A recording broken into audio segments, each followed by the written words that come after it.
Is equal to 1 అని assign చేసేసుకోవచ్చా? ఏది scan చేయాల్సిన అవసరం లేదు కదా, ఆల్రెడీ చెప్పేసాను. n ఈజ్ ఈక్వల్ టు 1 దగ్గర నుంచి ప్రింట్ చేయాలి కదా. So n is equal to 1 అని అసైన్ చేసేసుకుంటాం ఫస్ట్.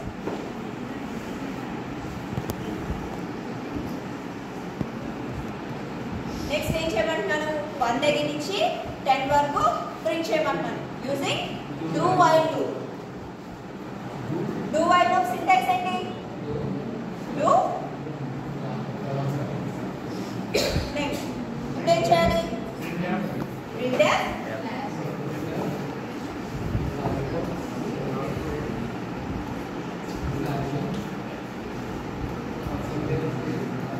Percentage d. ఎందుకు పర్సెంటేజ్ డి? ఒక బౌల్లో ఉన్న వాల్యూని మానిటర్ మీద డిస్ప్లే చేయాలనుకుంటున్నాను. సో బౌల్లో ఉన్న వాల్యూని printf యూస్ చేసి నేను డిస్ప్లే చేస్తే కనుక యూస్ చేయాల్సి ఏంటి? Format specifiers.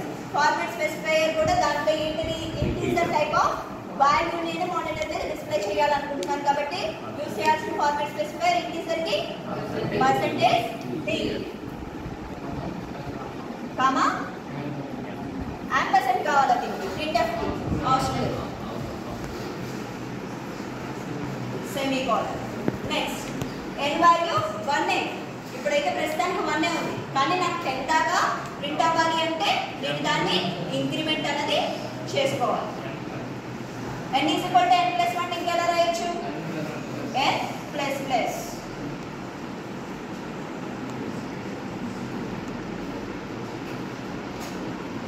నెక్స్ట్ ఇంక్రిమెంట్ కూడా అయిపోయింది. ఇప్పుడు నేను డూ వైల్ కాబట్టి లాస్ట్ లో కండిషన్ అనేది పెట్టుకుంటాను.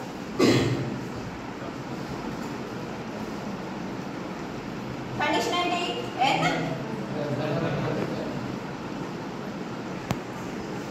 లెస్ దాన్ ఈక్వల్ టు ఎక్కడ వరకు? 10. లాస్ట్ ఇది కాబట్టి వైల్ లో ఎప్పుడు సెమీకోలన్ రాదు కండిషన్ రాసేటప్పుడు.